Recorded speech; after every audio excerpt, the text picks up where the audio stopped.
L'espoir meurt en dernier. C'est une phrase que m'a beaucoup répété Clemens Österreich, capitaine de l'Infinity, un voilier de 36 mètres de long, alors qu'on était à la dérive en plein milieu des eaux glaciales de l'océan Antarctique en mai 2022, après avoir réalisé une mission environnementale sur le continent blanc. Face à nous, une mer blanche d'écume et le vent qui sifflait dans les câbles. Il manquait quelque chose sur les mâts, c'était 2 voiles. 2 de nos voiles étaient déchirées. Seule une des 3 voiles restait. Et pour compliquer les choses, notre gouvernail aussi était cassé, faisant de nous une simple coquille à la dérive en plein milieu d'un océan tumultueux. On ne pouvait pas se diriger, on ne pouvait même pas prendre le vent pour avancer, on était totalement perdu au beau milieu d'un océan parmi les plus dangereux de la planète. Donc il y avait beaucoup d'anxiété à bord, il y avait même de la peur pour certains, dont moi à certains moments, mais il y avait aussi quelque chose qui nous reliait à la Terre, un fil invisible qui se cachait au fond de nous, et c'était l'espoir. C'est pas l'espoir naïf, qui croit que tout ira bien si on le souhaite assez fort, non.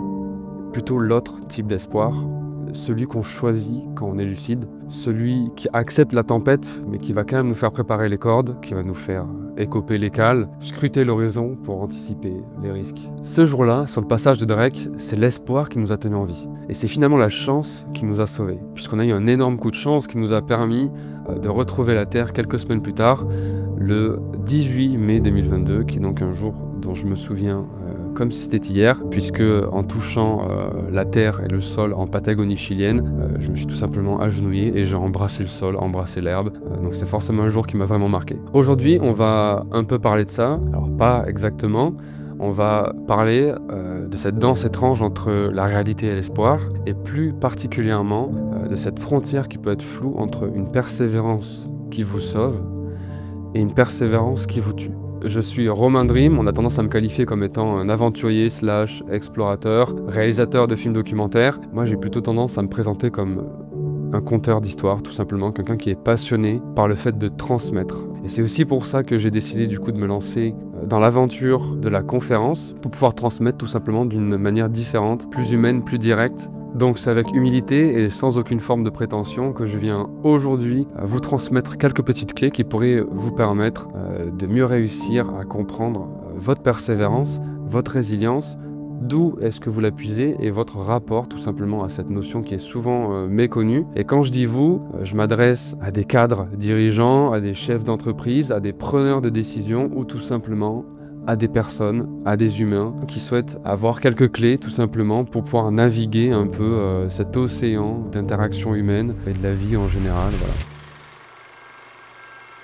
On est au camp de base de l'Everest avec Adventure Madness et Adventure Consultante qui sont 2 agences spécialisées dans les expéditions sur le toit du monde. Donc ce sont 2 agences qui sont très reconnues puisqu'elles ont un bon taux de réussite. Donc elles sont reconnues pour vous amener en sécurité sur le toit du monde et de redescendre et de pouvoir partager ensuite tous vos souvenirs avec votre famille. Sauf que cette année, 8 des personnes que vous voyez sur cette photo vont trouver la mort dans ce qui est reconnu comme étant la plus grande tragédie de l'histoire de cette montagne jusqu'à présent. Il y a eu des mauvaises décisions qui ont été prises par les guides, des mauvaises décisions aussi qui ont été prises par les grimpeurs, individuellement, et qui les ont menés à se retrouver bloqués en plein milieu d'une tempête dans la zone de mort de l'Everest, donc à 7500 mètres d'altitude et plus. Et tout ça, c'était en partie dû à la persévérance. Alors moi, d'emblée, j'ai une question pour vous, c'est est-ce que vous savez ce que c'est la persévérance? Ou du moins, qu'est-ce que c'est la persévérance pour vous? J'imagine que vous avez une idée. Alors moi, je vais vous donner une définition, toute simple, la définition du dictionnaire, qui dit que la persévérance, c'est la poursuite continue de l'effort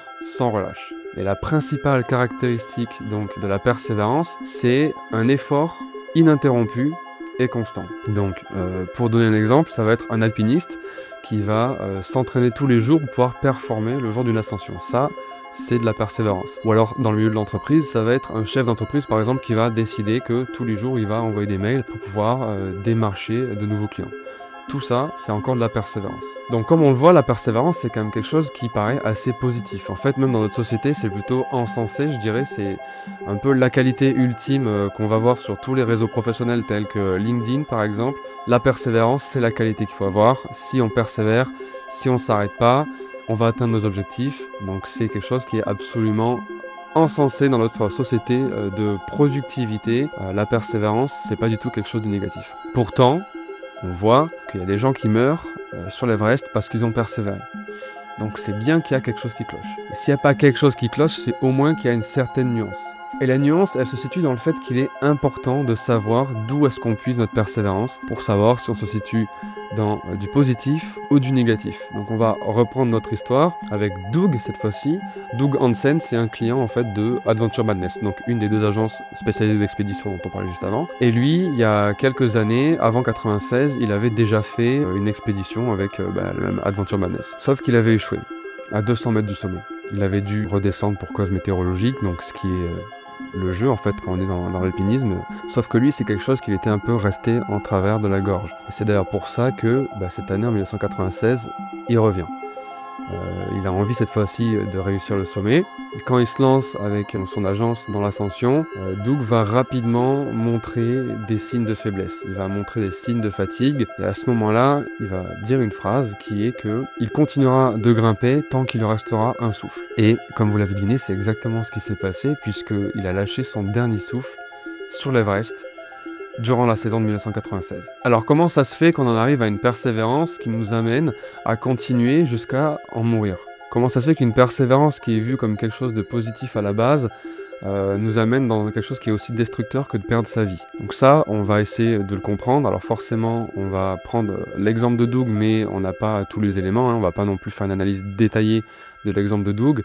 L'exemple de Doug, c'est surtout un exemple qui nous permet de nous appuyer pour comprendre des comportements humains qu'on peut appliquer dans plein d'autres situations. Voilà. Pour comprendre tout ça, on va s'intéresser au biais des coûts irrécupérables. Donc pour ceux qui ne savent pas ce qu'est le biais des coûts irrécupérables, en fait c'est un biais cognitif. Et pour ceux qui ne savent pas ce qu'est un biais cognitif, c'est un raccourci tout simplement que va faire notre cerveau pour prendre des décisions. Donc ça peut être dans des décisions complexes, des décisions sous pression, quand il y a un timing qu'on doit prendre rapidement une décision, ou alors des décisions où il y a tout un tas d'informations, des fois incomplètes. En bref, c'est quelque chose qui était très utile pour nous durant notre évolution, puisque ça nous permettait d'agir plutôt que de passer 3 heures à réfléchir. Mais dans notre société actuelle, c'est aussi quelque chose qui a la fâcheuse tendance à amener à des approximations. Et le problème, c'est que quand on est en expédition, par exemple, ou quand on gère une entreprise, des fois, les approximations, elles amènent à des grosses erreurs qui peuvent engendrer des très gros problèmes. En expédition, on voit tout de suite le problème puisque notre intégrité physique est en jeu. Donc là, dans le cas de Doug Hansen, le biais des coûts récupérables, si c'est bel et bien ce qui a été en jeu, lui a coûté tout simplement sa vie. Donc je pense que c'est important de comprendre ce que c'est ce biais. C'est un biais qui a tendance à apparaître quand on a beaucoup investi, soit financièrement, soit émotionnellement, dans un projet et qu'on veut continuer alors que rationnellement, on voit très bien que, et même on sait en fait, puisque c'est rationnel, qu'il ne faut pas, que ce sera un projet qui ne sera pas viable sur le long terme. Un exemple très connu dans le milieu des affaires, c'est le Concorde, qui a été déterminé comme étant pas rentable déjà en 1973, pourtant les travaux ont continué, et quand ils ont fini, surprise, le Concorde n'était pas rentable.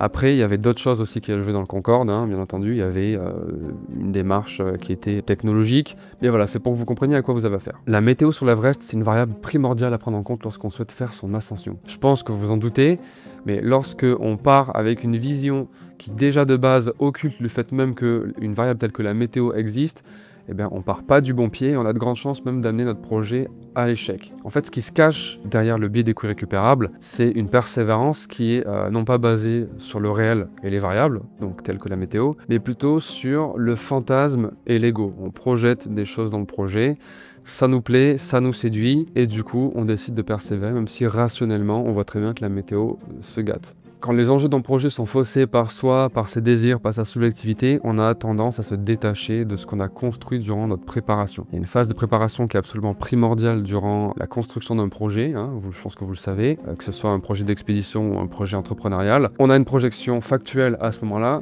et une fois qu'on investit beaucoup dedans, on va avoir tendance à être un peu moins rationnel, puisqu'on a investi tout simplement du temps, de l'argent, et beaucoup d'émotions dans ce projet. Donc pour vous parler en français et pour vous donner un exemple, quand on gravit l'Everest, l'objectif c'est pas seulement d'atteindre le sommet.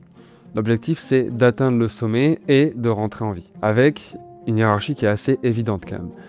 L'objectif rentrer en vie, ça c'est l'objectif primaire, tandis que gravir le sommet en fait est un objectif qui est secondaire. Sauf que quand on est en proie à un biais des coûts récupérables, quand on est en proie à une subjectivité, à la subjectivité du moment, et qu'on s'est détaché en fait de tout le factuel qu'on a construit pendant notre préparation minutieuse en amont de l'exploration, eh bien à ce moment-là, on peut se détourner de notre objectif. Doug croit que son objectif principal, c'est de gravir l'Everest. À ce moment-là, il est plus du tout au service de son projet. À ce moment-là, son objectif, il est ancré dans son ego. Il se laisse emporter en fait par une persévérance qui est totalement basée dans un fantasme et dans un ego qui a été en plus de ça détruit dans un échec précédent. Et donc là, à ce moment-là, comme vous vous en doutez, la persévérance n'est plus du tout favorable, elle est plus du tout constructive, elle est totalement détrimentale, elle est en fait destructrice carrément. La persévérance à ce moment-là va à l'encontre du projet. Donc ça va sans dire, je pense que vous en doutez, on est dans un cas où les chances de faisabilité du projet sont amoindries du fait même de la persévérance. C'est ce dont on parlait tout à l'heure juste avant, quand je disais que si on partait avec une vision qui occultait certaines variables, et qu'on fonçait avec des œillères, dans de la persévérance aveugle, on avait de grandes chances d'avoir un projet qui allait tout simplement droit dans le mur. Donc un échec. On va donner un petit exemple qui est un peu plus commun que quelqu'un qui gravit l'Everest. C'est, imaginons, vous voulez avoir un corps qui répond, disons, aux standards de beauté, qui est utile, fort, puissant. Je pense qu'il y a de grandes chances que vous alliez faire du sport. Donc imaginons que vous alliez à la salle. Donc vous avez fait une belle préparation, vous avez un beau planning, vous avez tous les exercices qu'il faut, comment les faire exactement. Et là, vous allez à la salle 3 fois par semaine ou tous les jours, ça dépend du volume de travail que vous voulez.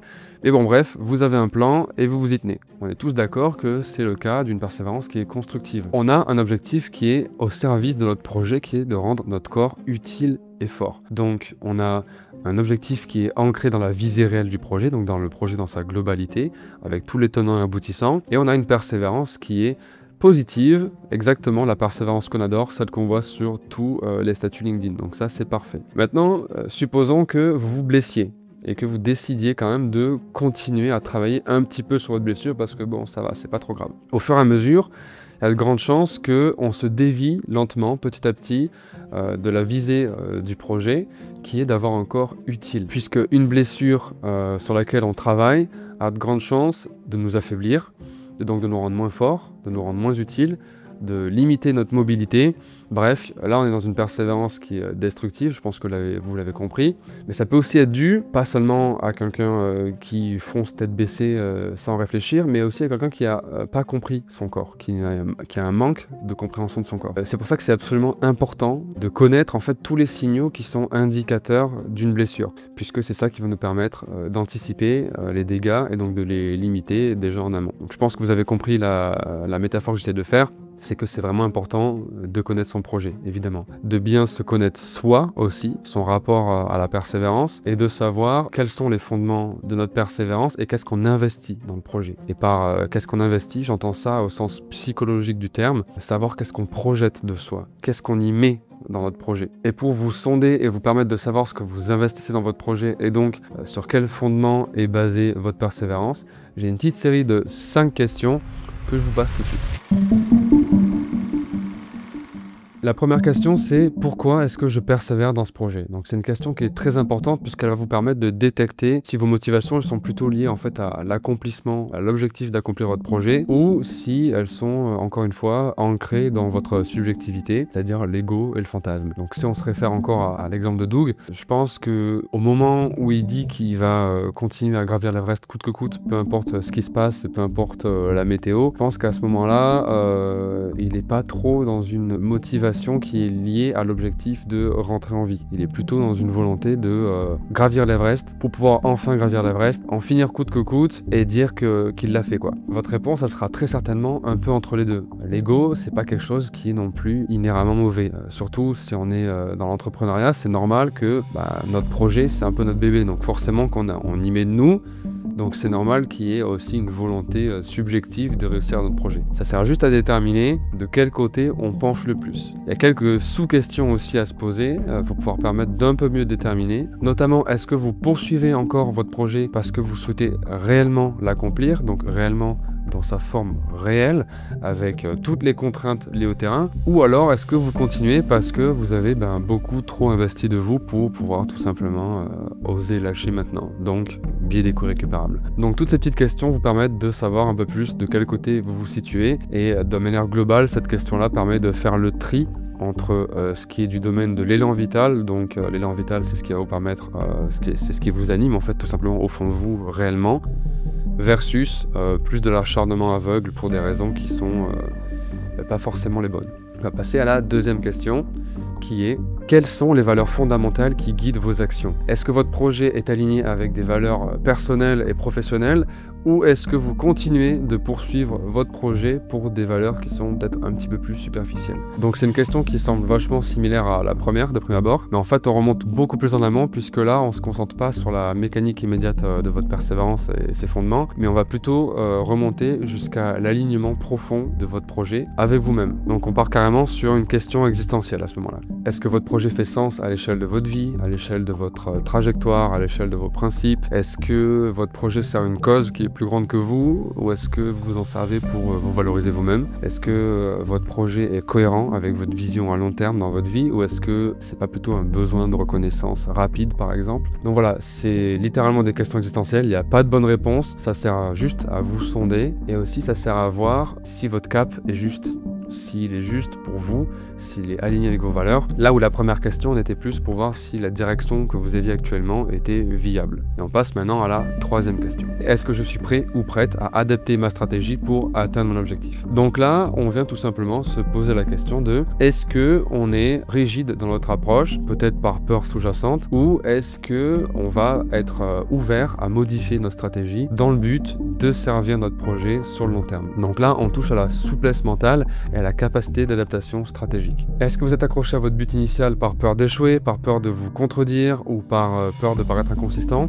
Ou est-ce que vous êtes capable de réévaluer la situation et d'ajuster tout simplement votre méthode dans le but de servir plus efficacement votre but, même si ça signifie que vous allez devoir ralentir ou changer de cap? Donc ça va venir opposer la rigidité défensive, qui est souvent alimentée par l'ego ou même le perfectionnisme, à la résilience intelligente, qui est donc le fait d'agir dans la réalité qui est mouvante. Donc, pour reprendre les exemples d'avant, prendre en compte tout simplement les variables de l'environnement, telles que la météo ou une blessure impromptue. Donc ça, c'est une excellente question qui va nous permettre de distinguer la persévérance brute de la persévérance plus lucide, constructive, et qui va permettre aussi de voir si on souhaite continuer par peur de reculer ou par volonté d'avancer. Et ça, c'est une distinction qui est vraiment très importante. La quatrième question, qui est une question très difficile, c'est: comment est-ce que je réagis aux critiques et aux obstacles? Donc là, c'est une question qui est difficile, puisqu'on va venir toucher directement au fameux ego dont on parle depuis tout à l'heure, mais aussi de manière plus globale à la maturité émotionnelle, en fait, à la capacité de recevoir du feedback sans se crisper. Et là, il y a deux grands cas de figure. Le premier cas de figure, c'est celui dans lequel vous vivez tout comme une attaque personnelle. Et là, c'est souvent signe d'une vision qui est un petit peu trop égocentrée de votre projet, ou alors d'une insécurité qui est mal gérée, peut-être quelque chose qui vous plaît pas dans votre projet, enfin bref, en tout cas quelque chose, un point sensible qui serait peut-être bien d'aborder sincèrement face à face dans le miroir, voire ensuite le prendre d'une autre manière. Et le deuxième cas de figure, c'est justement celui où vous le prenez d'une autre manière, et donc ça, vous êtes capable en fait de recevoir une critique et de la prendre plutôt comme une opportunité de progression dans votre projet. Et là, vous séparez votre identité propre, donc personnelle, de votre projet. Vous n'investissez pas le projet comme étant votre propre personne, et là du coup c'est faire preuve tout simplement d'une grande maturité psychologique, une grande maturité stratégique. Donc si vous vous reconnaissez plus dans le deuxième cas, c'est super, c'est que vous avez une grande capacité à faire face aux obstacles. Et petit aparté, si vous vous reconnaissez plus dans le premier cas, c'est pas grave, c'est pas toujours facile de réussir à se détacher émotionnellement de son projet et de la critique. Et dans tous les cas, c'est exactement l'objectif de cet exercice, c'est de réussir à se sonder de manière plus ou moins objective pour ensuite pouvoir déterminer où est-ce qu'on peut améliorer pour pouvoir être sûr que notre persévérance est constructive et non pas destructive. Et maintenant, on va passer à la dernière et cinquième question. Quel impact ce projet a-t-il sur ma vie personnelle et professionnelle? Est-ce que vous continuez d'agir dans ce projet malgré le fait qu'il y ait beaucoup de signaux destructifs, dans le but peut-être de vous prouver votre valeur à vous-même, à d'autres personnes? C'est une question qui est absolument cruciale, puisqu'elle permet d'évaluer en fait votre projet dans votre écosystème de vie, donc de l'impact qu'il a sur celui-ci. Est-ce que vous sacrifiez trop pour votre projet? Est-ce que vous continuez malgré les signaux d'alerte? Donc les signaux d'alerte, ça peut être une fatigue chronique, ça peut être des problèmes de santé, peut-être santé physique, santé mentale. Est-ce que vous continuez tout ça dans le but de vous prouver à vous-même, par peur peut-être de l'échec? Est-ce que plutôt votre projet vous épuise plutôt que vous élève? Ou est-ce qu'au contraire, il s'inscrit harmonieusement dans votre vie? Voilà, c'est ce genre de questions-là qu'il faut que vous posiez. Donc là, on est dans une lecture qui est plus globale, qui est systémique. Et généralement, ça c'est mon avis personnel, mais un projet ne vaut pas le coup d'écraser absolument toute sa vie à côté. Si on a à ce point un déséquilibre, c'est peut-être un petit indicateur qu'à ce moment-là, on confond mission et obstination. Donc voilà, c'est tout pour cet extrait de conférence sur la persévérance et la résilience. Là, je vous ai parlé seulement de la partie persévérance. Il y a aussi toute la partie résilience à côté. Si jamais vous êtes intéressé par ce genre de discours et de conférences à vos événements ou même en entreprise, n'hésitez pas à me contacter. C'est des conférences qui sont adaptables, immersives, avec de la photo, de la vidéo, du son, du storytelling comme vous l'avez vu au début. Donc n'hésitez pas à me contacter et à bientôt.